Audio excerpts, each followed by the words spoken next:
Une autre objection récurrente concerne la question des plus-values immobilières et leur faible potentiel dans le cadre d'un investissement réalisé aujourd'hui.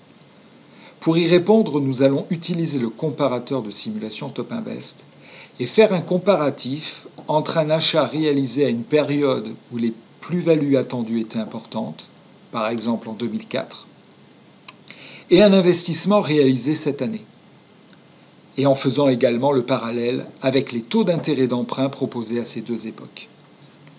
Monsieur l'investisseur, la question de la plus-value est importante, mais ne permet pas à elle seule de juger de la pertinence d'investir ou pas dans l'immobilier.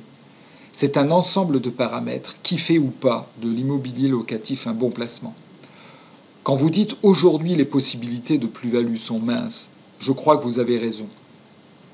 Elles étaient plus importantes au début des années 2000, et l'appartement que je vous propose aujourd'hui à 200 000 euros vous aurez certainement été proposé 30% moins cher il y a 10 ans. Alors, est-ce que c'était mieux avant ? Eh bien, si on regarde tous les éléments qui définissent un investissement immobilier, et notamment si on compare les coûts de crédit, je crois que vous allez faire une aussi bonne affaire que ceux qui ont eu raison d'investir il y a 10 ou 15 ans. Pour vous en rendre compte, je vous ai établi le comparatif suivant entre un investissement réalisé il y a 15 ans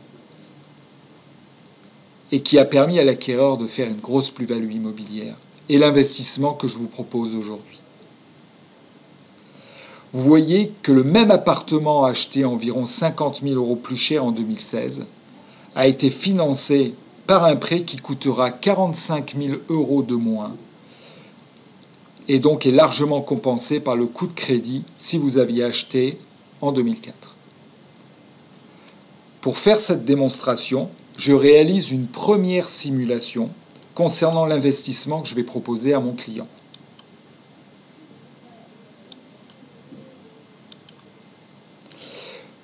Je réalise ensuite une deuxième simulation en simulant le même bien immobilier, mais en indiquant sa valeur théorique en 2004, évaluée ici à moins 30%. Mais, bien évidemment, en utilisant les taux d'intérêt de l'époque, c'est-à-dire 5%. Ensuite, j'utilise le comparateur de simulation et j'ajoute les valeurs ici que je souhaite mettre en avant pour réaliser mon comparatif,